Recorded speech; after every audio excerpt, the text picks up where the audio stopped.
আসসালামু আলাইকুম ওয়া রাহমাতুল্লাহ। সুধী দর্শক, দেশের প্রধান জাতীয় দৈনিক পত্রিকার শিরোনামে স্থান করে নেওয়া আন্তর্জাতিক খবরগুলোর মধ্যে আজ যা যা থাকছে। কংগ্রেসে বড় ধাক্কা খেলেন মার্কিন প্রেসিডেন্ট ডোনাল্ড ট্রাম্প। ইরানের বিরুদ্ধে যুদ্ধে ক্ষমতা খর্ব করতে নিম্নকক্ষের প্রস্তাব পাস। ভোট দিয়েছে রিপাবলিকানও, সেনাবাহিনী সরানোর নির্দেশ। মমতা ব্যানার্জির বিরুদ্ধে দেশদ্রোহের মামলা। বাংলাদেশে হাদিকে কাকে দিয়ে খুন করানো হয়েছিল মন্তব্যের জেরেই এমন ঘটনার অবতারণা।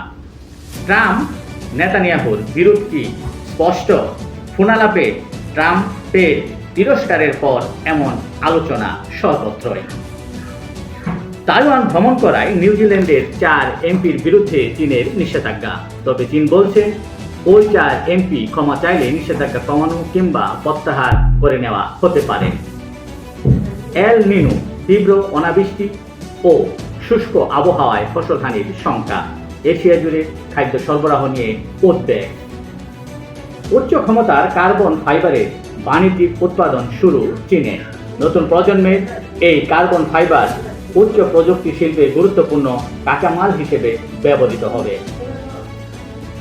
নিলামে উঠছে রাশিয়ার তেজস ভাটকার দুর্গ। এই ছিল দেশের প্রধান জাতীয় দৈনিক পত্রিকার শিরোনামে স্থান করে নেওয়া গুরুত্বপূর্ণ খবরগুলো জানিয়ে এতক্ষণ আপনাদের মাঝে উপস্থিত ছিলাম। আজকের মতো এখানেই, আবারও দেখা হবে আগামীকাল ঠিক একইভাবে। সে পর্যন্ত অবশ্যই ভালো থাকবেন, সুস্থ থাকবেন। আসসালামু আলাইকুম ওয়া রাহমাতুল্লাহ।